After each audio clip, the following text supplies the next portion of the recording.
Mehndi vlog ಆದಮೇಲೆ 3-4 ಡೇಸಿಂದ break ಆಗಿತ್ತು. ಯಾಕೆ ಬ್ರೇಕ್ ಆಗಿತ್ತು ಆ್ಯಂಡ್ ಯಾರು ಬರ್ತ್ಡೇ ಸೆಲೆಬ್ರೇಷನ್ ಮಾಡ್ತಾಯಿದ್ದೀವಿ ಸಿಂಪಲಾಗಿ ಅಂತ ವ್ಲಾಗ್ನ ಕೊನೆವರೆಗೂ ನೋಡಿ, ನಿಮಗೆ ಗೊತ್ತಾಗುತ್ತೆ.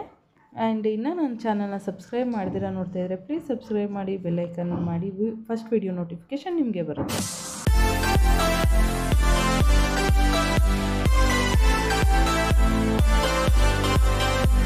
ಲಾಸ್ಟ್ ಬ್ಲಾಗಲ್ಲಿ ನೋಡಿರೋ ಹಾಗೆ ಮೆಹಂದಿ ಎಲ್ಲ ಮುಗಿದ ಮೇಲೆ ಸೊ 2ನೇ ತಾರೀಕು ಬೆಳಗ್ಗೆ ಹುಡುಗಿಗೆ ಎಂಗೇಜ್ಮೆಂಟ್ ಇರುತ್ತೆ. ಸೊ ಹಾಗಾಗಿ ಈ ರೀತಿ ಹಸೆ ಎಲ್ಲ ಬಿಡಿಸಿ ರಂಗೋಲಿ ಎಲ್ಲ ಇಟ್ಟು, ಸೊ ಈ ರೀತಿ ಅರಿಶಿನ ಕುಂಕುಮ ಎಲ್ಲ ಇಟ್ಟು ಎಣ್ಣೆ ಶಾಸ್ತ್ರ ಮಾಡ್ತೀವಿ.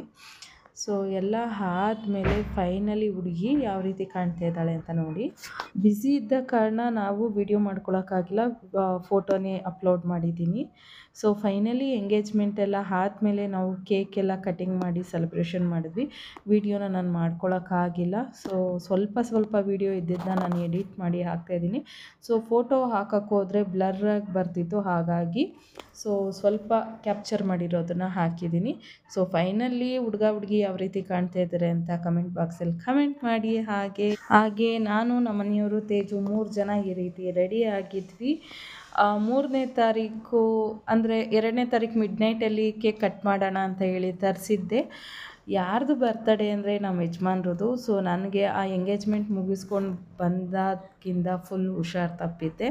ಸೊ ಹಾಗಾಗಿ ಬೆಳಗ್ಗೆ ನೈಟ್ ಕಟ್ ಮಾಡೋದಕ್ಕೆ ಆಗಿಲ್ಲ. ಸೊ ಬೆಳಗ್ಗೆ ತೇಜು ಸ್ಕೂಲ್ಗೆ ರೆಡಿ ಆಗೋ ಟೈಮಲ್ಲಿ ಕೇಕ್ ಕಟ್ ಮಾಡಿ ತೇಜು ಅವ್ರ ಅಪ್ಪನಿಗೆ ವಿಶ್ ಮಾಡ್ದೆ. ಮುದ್ದಾಗಿ ಬೆಳಗ್ಗೆ ಎದ್ದು ವಿಶ್ ಮಾಡಿ ಅವ್ರ ಅಪ್ಪನಿಗೆ ಕೇಕೆಲ್ಲ ಕಟ್ ಮಾಡಿಸ್ತಾ ಇದ್ದಾನೆ. ಇದೊಂಥರ ಸ್ವೀಟ್ ಮೆಮೊರಿ ಅಂತ ಹೇಳ್ಬೋದು. ಮಿಡ್ನೈಟ್ ಕಟ್ ಮಾಡೋ ಬದಲು ಬೆಳಗ್ಗೆ 5:45 ಕಟ್ ಮಾಡ್ತಾಯಿದ್ದೀವಿ. ಎಷ್ಟು ಚೆಂದ ಅಲ್ವಾ. So cake ಸೆಲೆಬ್ರೇಷನ್ನು ಸಿಂಪಲಾಗಾಯಿತು. ತುಂಬಾ ಹುಷಾರು ಕೋಲ್ಡು ಆಗಿದ್ದ ಕಾರಣ ನಾನು ವೀಡಿಯೋನೂ ಅಪ್ಲೋಡ್ ಮಾಡೋಕ್ಕಾಗಿಲ್ಲ, ವಾಯ್ಸ್ ಓವರು ಕೊಡೋಕ್ಕಾಗಿಲ್ಲ. ಹಾಗಾಗಿ ಸೊ ಸಿಂಪಲಾಗಿ ಬರ್ತ್ಡೇ ಸೆಲೆಬ್ರೇಷನ್ ಮಾಡ್ಕೊಂಡ್ವಿ. ಒಂದೊಂದು ಸಾರಿ ಅನಿಸುತ್ತೆ ನಾವು ಅಂದ್ಕೊಳ್ಳೋದೇ ಒಂದು ಆಗೋದೇ ಒಂದು ಅನಿಸುತ್ತೆ. ಸೊ ಮಿಡ್ನೈಟಲ್ಲಿ ಕೇಕ್ ಕಟ್ ಮಾಡಿಸೋಣ ಅಂತ ತುಂಬ ಖುಷಿಯಾಗಿ ಕೇಕ್ ತರಿಸಿದ್ದೆ. ಬಟ್ ನನಗೆ ಹುಷಾರಿಲ್ದಿರ ಫುಲ್ಲು ಮಲಗಿಬಿಟ್ಟಿದ್ದೆ. ಹಾಗಾಗಿ ಬೆಳಗ್ಗೆ ತೇಜು ಸ್ಕೂಲ್ಗೆ ಹೋದರೆ ಅವ್ನು ಬರೋದೇ ಸಂಜೆ ಆಗುತ್ತೆ, ಆವಾಗ ಖುಷಿ ಇರೋದಿಲ್ಲ ಅಂದ್ಬಿಟ್ಟು ಅವ್ನು ಸ್ಕೂಲ್ಗೆ ಹೋಗೋಕ್ಕೂ ಮುಂಚೆನೇ ಕೇಕ್ ಕಟ್ ಮಾಡಿ ಸೊ ಇಬ್ಬರೂ ನೋಡಿ ನಾನು ಹೇಗಾಗಿದ್ದೀನಿ ಅಂತ ಫುಲ್ಲು ಹುಷಾರು ತಪ್ಪಿದೆ, ನೀವೇ ನೋಡ್ತಾ ಇದ್ದೀರಲ್ಲ. ಸೊ ಹಾಗೆ ಈವ್ನಿಂಗು ಹೋಟೆಲ್ಗೆ ಹೋಗೋಣ ಅಂತ ಈ ರೀತಿ ರೆಡಿ ಆದ್ವಿ.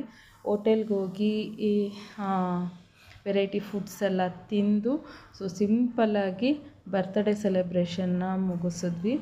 ಬಟ್ ಅಂದ್ಕೊಂಡಿದ್ದೆ ಒಂದು, ಆಗಿದ್ದೇ ಒಂದು.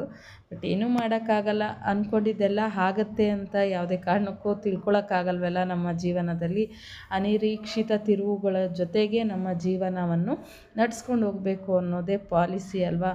So ice cream Teju chocolate ತೊಗೊಂಡ. ನನಗೆ ಬಟರ್ ಸ್ಕಾಚ್ ಅಂದರೆ ತುಂಬ ಇಷ್ಟ, ಹಾಗಾಗಿ ಬಟರ್ ಸ್ಕಾಚ್ ತೊಗೊಂಡು ನಾನು ನಮ್ಮ ಮನೆಯವರು ಸೊ ಹಾಗೆ ಹೊರಟ್ವಿ. ನನ್ನ ಫೇಸ್ ನೋಡ್ತಾ ಇರ್ಬೋದು ಯಾವ ರೀತಿ ಆಗಿದೆ ಅಂತ. ಹುಷಾರು ಇಲ್ದಿರೋದಕ್ಕೆ ಮುಖ ಎಲ್ಲ ಫುಲ್ ಹೊತ್ಕೊಂಡಂಗಿದೆ. ಸೊ ನಾವೇನಾದರೂ ಹೋದರೆ ಉಡುಪಿ ಗ್ರ್ಯಾಂಡ್ಗೆ ಹೋಗೋದು. ಅಲ್ಲಿ ಮೊಲನ ಸಾಕಿದ್ದಾರೆ. ಸೊ ತೇಜು ಅದರಲ್ಲಿ ಆಟ ಆಡ್ಕೊಂಡಿದ್ದ. ಈ ವ್ಲಾಗ್ ಯಾರಿಗೆಲ್ಲ ಇಷ್ಟ ಆಗಿದೆ ಲೈಕ್ ಮಾಡಿ, ಶೇರ್ ಮಾಡಿ, ಕಮೆಂಟ್ ಮಾಡಿ. Thank you for watching the video. Thank you so much.